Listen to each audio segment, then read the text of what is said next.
Nigel Farage is to blame for our economic crisis.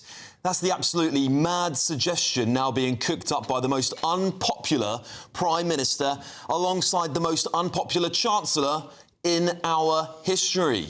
Keir Starmer and Rachel Reeves are desperately searching for the next boogeyman after butchering our economy with their Fabian socialist ideology. It seems the old blame the Tories trick has run completely dry with the public, so now they're desperately pivoting. Now, with a second budget looming, they want to pin Britain's pain on Brexit and on Nigel Farage. They're going to tell you that if we'd stayed in the EU, Britain would be £120 billion richer by 2035. It is fantasy economics, a huge distraction to cover up Labour's tremendous waste. So let's look at the bill they've already dumped on you since they took office, shall we?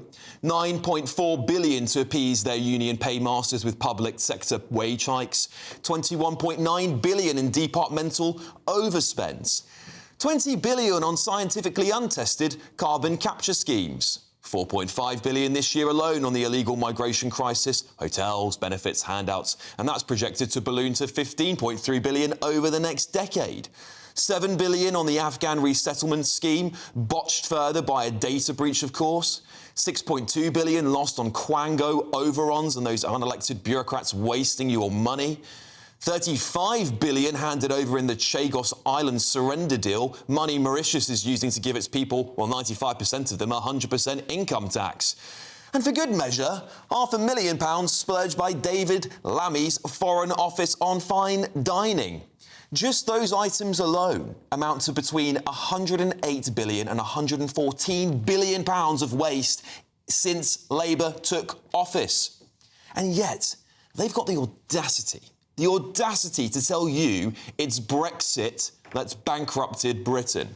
1 minute, they're telling us how we have the fastest growing economy in the G7. Then they're telling us we'd be better off with the stragglers in the EU. It doesn't make sense, does it? It never does.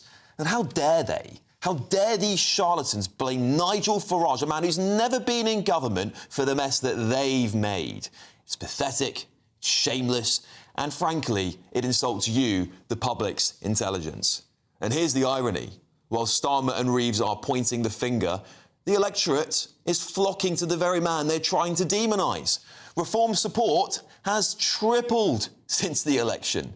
Millions no longer see them as a protest vote anymore, do they? But as the only party that's telling the truth and will get on with the hard job.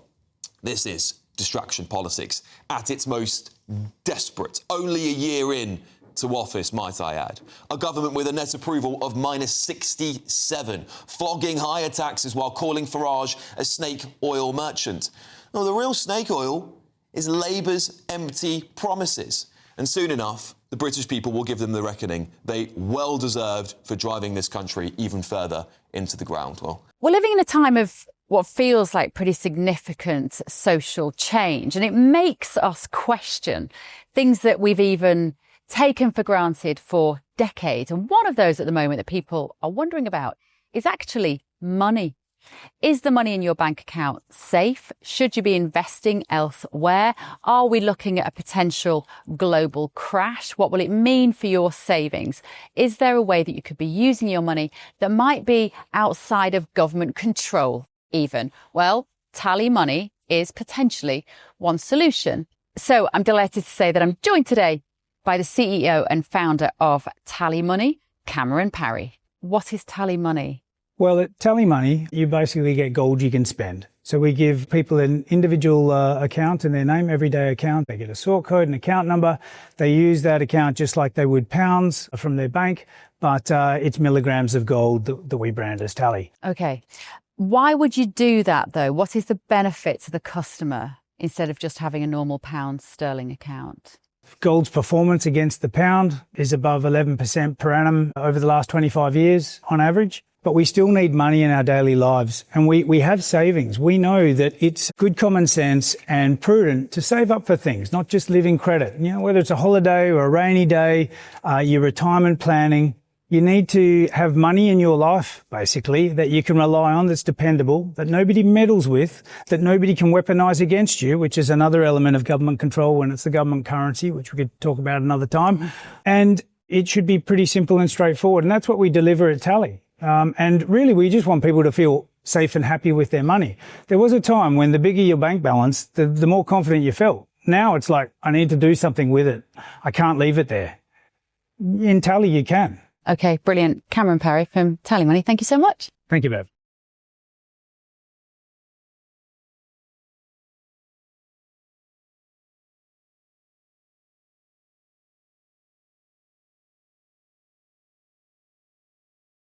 Let's get the thoughts of my fantastic panel, journalist and broadcaster Linda Jubilee, former Scotland Yard detective Peter Blexley, and former Labour advisor Paul Richards. I'll get your thoughts in just a second. I want to break some news. I want to break some news to you, because we will come back to this topic, because it's very important the British public hear what you have to say. But Prince Andrew, has been revealed this evening, told his pal Jeffrey Epstein, "We are in this together," in an email 3 months after the date he said he'd severed contact with Epstein. The Duke messaged on February the 28th, 2011, a day after the infamous photo emerged of him with Virginia Goff. Andrew appeared to have no plans to end the friendship, urging Epstein to keep in close touch. Disturbingly, he told the Predator, "We'll play some more soon." More on this later in this show, of course.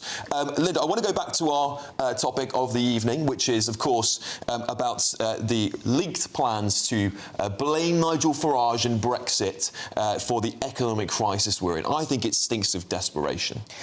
Well, not only that, but I think now that the public, i.e. the voter, are completely sick of politicians blaming each other of the two main parties, and in fact, I think that the Greens have done this as well. You can't keep blaming other politicians for the mess you're in.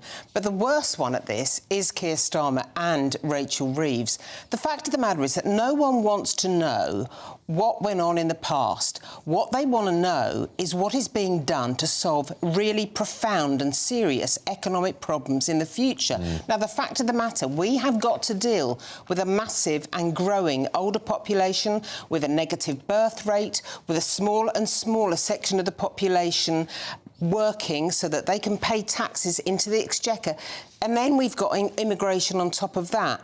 That's a demographic time bomb and a population bomb, and no one seems to be addressing it at all. We need some serious policies laid out in front of us. Yeah, Peter, it's really frustrating when the public hear these sorts of silliness coming out of Downing Street, the people running the country who are going to point the finger at Nigel Farage, are going to point the finger at Brexit. Let's bear in mind, Nigel Farage was never in office once. He's not been able to have his touch on the coffers of the country.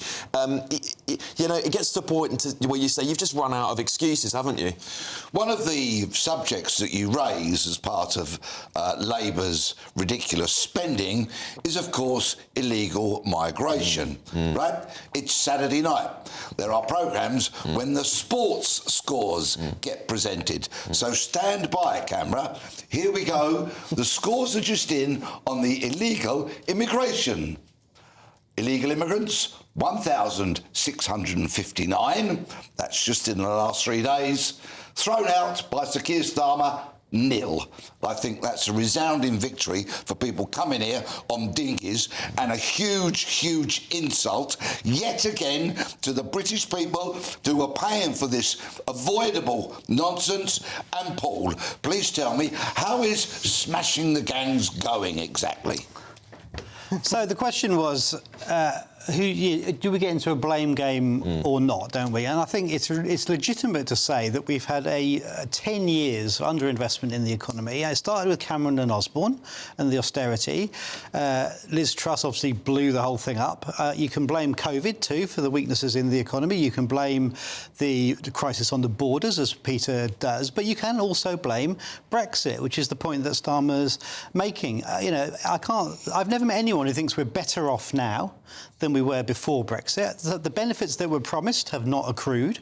We all feel impoverished, and the streets are dirtier, and the services are struggling, and we're not better off as a result of being out of the EU. And that is the point that is going to be made at the next budget, is that it's not about a blame game, but it's just saying these are the reasons why Rachel Reeves is going to have to take some of those very tough decisions. By the way, Reform, they are in power in some places, and where they are in power in the local authorities, the ones who've declared so far are putting their council taxes up, despite saying they're going to make savings. We have to be honest. We have to be honest, because that's not been declared yet. We haven't. That may be the case, but we'll have to wait and see. Well, we'll be here to discuss it, won't we? But whole swathes of England, they were lied to. They were told that the Reform councils would put the tax down. It's going to go up. Well, I think we'll see. We'll see about that. Go on, then. I've got a lot to say, but I want to hear what you have to say. I'm just going to say very briefly that this kind of retrospective, analysis of what went wrong, we've had enough of it, Paul. We've had it, we've listened to it, we've had enough of it, and that is the problem.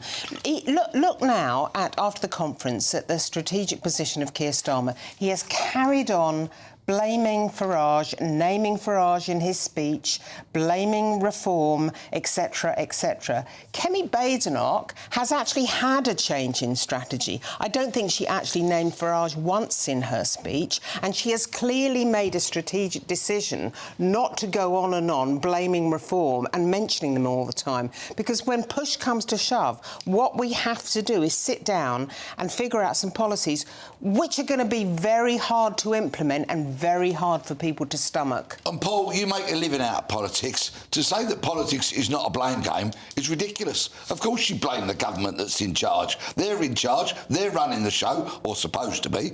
It's a blame game. That's the very essence of it. I think that we can debate till the dogs come home whether or not that it's Brexit's to blame for this, but I think we get to a point where you say, actually, Brexit happened quite a long time ago now. Sure. The Tories, of course, did make a mess of things, but Labour's also had an opportunity here. It had an opportunity in it will be over a year since the last budget to have made an impact. They are failing to grow the economy. They're failing to get on top of the illegal migration crisis, which is costing us billions and billions of pounds. Then I listed out a litany of things that they splurged on. Hang on. Paul, so you can't point the finger purely at Brexit. On your litany, you said tax... No, you said wage increases. Well, that's putting money in people's pockets. No, I didn't say wage increase. I said public sector pay.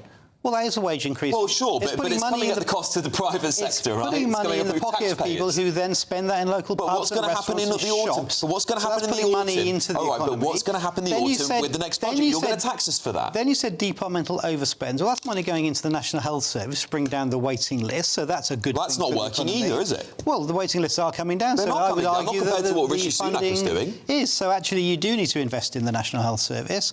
And so, these things in isolation sound like head numbers, but actually it's about doing things in the economy that will benefit things. We're not benefiting. 0% growth. You can't spend what you haven't got. Well, the whole House of Cards is built on growth. That is an entirely fair point. And in fact, if, this government will be judged in 4 years at the election, did it grow the economy or not? And I'm happy to live or die by that. And that's right. Because if without the growth, you can't spend the money on the public services. The only thing that's grown under this government in the last 14 months, unfortunately, are the hairs coming out my ears. On that note, I think that's a good point to end it there.